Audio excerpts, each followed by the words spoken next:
Bom dia, mais um dia maravilhoso, sempre falo isso, né? Um dia maravilhoso que Deus fez, um dia propício para você e eu conhecermos mais dele, da graça dele, do amor dele, das verdades, né? Praticarmos a palavra de Deus diz que quando nós praticamos a palavra, nós vamos conhecer a verdade, e quando nós conhecemos a verdade, nós nos tornamos livres. O maior benefício de Jesus para você e para mim é nos dar a liberdade de dizer não ao pecado, a liberdade para perdoar, a liberdade para dizer não a nós mesmos, a liberdade para viver uma vida acima, né? Sobre o natural. É esse lugar que Deus tem para você e para mim. É isso que Deus deseja que você e eu venhamos a viver. É isso que Deus pagou todo o preço para isso, para que eu e você viéssemos a viver, a desfrutar dessa graça, desse amor, dessa liberdade, dessa vida sobrenatural que Jesus ele conquistou para você e para mim. Deus deseja isso para você, Deus quer isso para a sua vida. Ele já pagou todo o preço para que eu e você vivêssemos nessa condição. E para nós vivermos assim, nós precisamos crer. Lá em Isaías está escrito o quê? Quem deu crédito à nossa pregação? A quem foi revelado, manifesto o braço do Senhor? Sempre falo, o braço do Senhor, ele é revelado, ele é manifesto na vida daquele que crê. Jesus disse, tudo é possível àquele que crê. Esses dias eu fiz um programa falando, né? Sem fé é impossível agradar a Deus. Falei sobre a Santíssima Fé, sobre edificar essa fé nesse lugar chamado Santíssimo. Entrar nesse lugar, né? No Santo dos Santos, no Santíssimo lugar, onde nós vamos abrir a tampa da arca e nós vamos conhecer o quê? Conhecer daquilo que Jesus conquistou para nós e por nós na cruz. Nós vamos conhecer a herança de Jesus, a herança da provisão, a herança da autoridade, a herança da revelação da palavra. É esse lugar que Jesus tem para você e eu, para nós vivermos. Amém? E hoje nós vamos falar um pouquinho também sobre fé.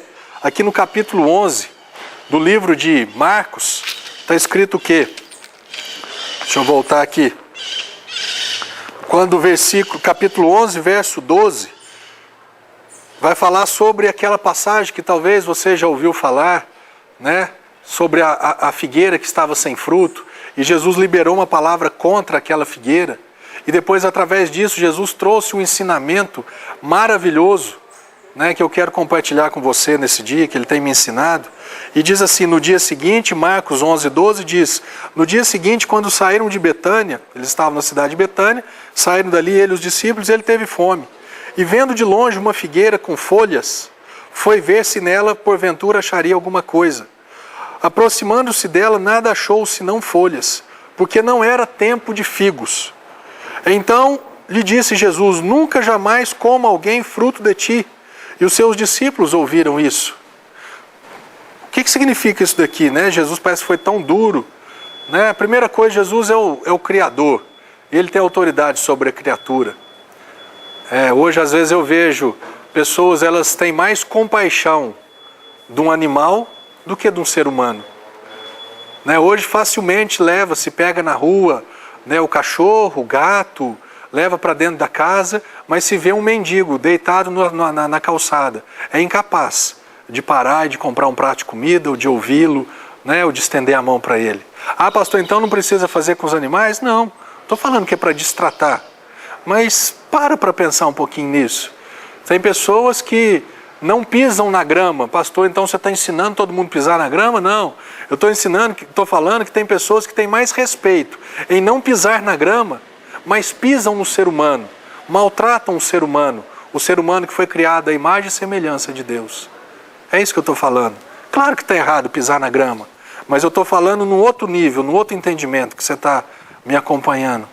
Né? Abraça a árvore, beija a árvore, mas é incapaz de abraçar um ser humano, de estender a mão para o ser humano. E Jesus, quando ele viu isso, ele estava trazendo um ensinamento aqui a respeito de Israel. Né? Na Bíblia, tanto a figueira, quanto a oliveira, quanto a videira, todas elas são representações do povo de Israel, da cultura judaica, da religião judaica. Então, quando Jesus, aqui ele estava falando que ele viu a figueira, ele estava vendo a religião judaica e ele viu a aparência daquela religião. Ele viu que existia até uma aparência, ele viu as folhas.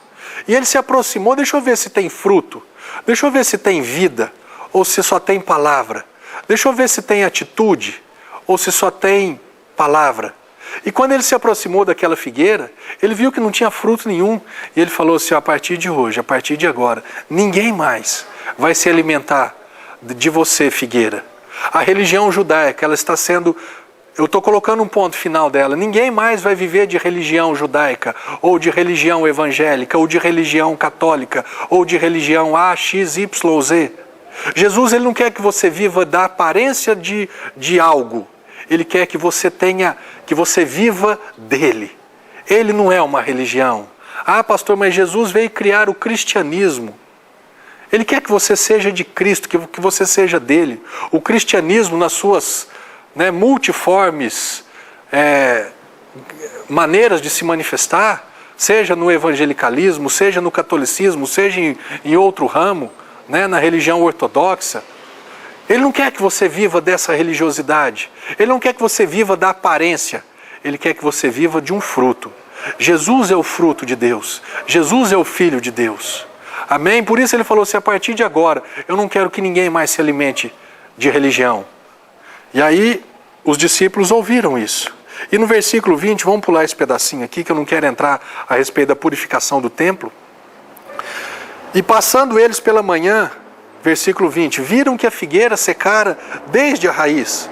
Então Pedro, lembrando-se, falou, mestre, eis que a figueira que amaldiçoaste secou.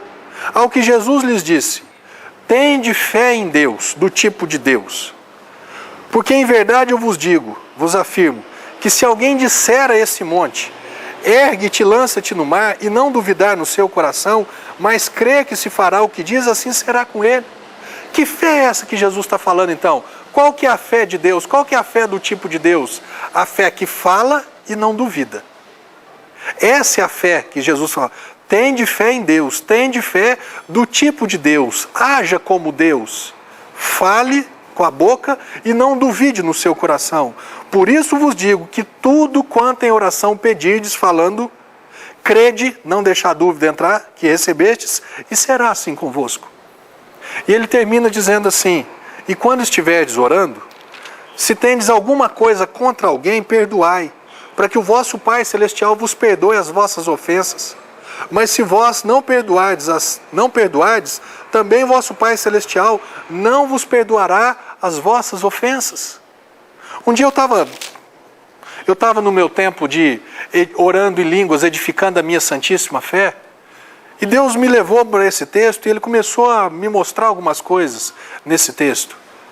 E eu falei, Deus, o que tem a ver fé com perdão? Porque Ele está falando desse tipo de oração, a oração que fala e crê. Essa oração, ela está associada ao perdoar. Essa oração, ela está associada a não guardar nada contra uma pessoa. E eu falei, Deus, Espírito Santo, o que você quis dizer com tudo isso? E eu vou falar para você que Ele me mostrou algumas coisas que eu quero compartilhar com você agora. Amém, meu irmão? O que tem a ver o perdão com a fé? Primeira coisa, vamos entender o perdão. O que significa perdão? Olha o que Jesus disse. E quando estiveres orando, se tendes alguma coisa contra alguém. Você tem alguma coisa contra alguém? Você tem alguma mágoa, algum rancor? Ah, mas traiu, roubou, falou mal, passou a perna. Você guarda alguma coisa contra alguém? Porque Jesus está falando, se você tem alguma coisa contra alguém, perdoai, para que o vosso Pai Celestial vos perdoe as vossas ofensas. Você tem alguma coisa contra alguém? Porque se você tiver alguma coisa contra alguém, alguma ofensa, Deus também... Sabe qual que é a maior ofensa que você pode ter diante de Deus? Você não crer que Ele cumpre o que Ele falou. Vamos começar a aprender sobre isso. Se você tem ter alguma coisa contra alguém. Ah, ele falou isso, ele me xingou, ele me passou a perna. Ele me traiu. O que eu posso ter contra Deus que pode ser tão grave?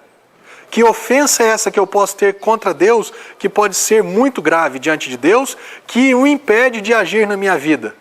A incredulidade. Esse é um pecado diante de Deus.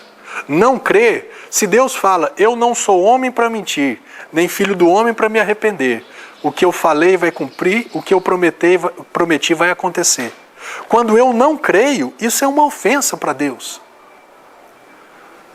Pensa numa coisa você, quando você fala uma coisa que é verdade, e as pessoas duvidam de você, isso não se torna uma ofensa? Isso não se torna algo que te machuca? Mas você não acredita em mim? Mas eu não fiz isso, eu não falei isso, ou eu fiz isso, eu falei assim, e as pessoas duvidam, e as pessoas não creem. Qual que é a tua reação? Não é de uma indignação, não é de uma tristeza? A maior ofensa, uma das grandes ofensas que eu posso ter contra Deus é duvidar dele, é duvidar da palavra dele. Por isso ele está falando, se você tem alguma coisa contra alguém, perdoa, porque senão o Pai Celestial não também, ele vai ficar com isso que ele tem contra você, essa ofensa. O quê? Essa incredulidade. E qual que é a ligação, qual que é o ponto de contato entre isso e aquilo? Daqui 2 minutos nós vamos voltar e você vai aprender sobre isso. Por que Deus ele fez uma associação entre perdoar e responder a sua oração?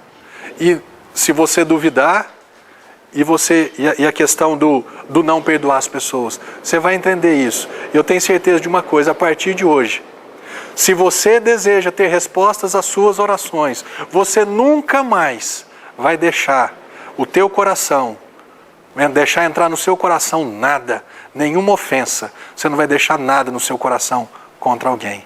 Amém?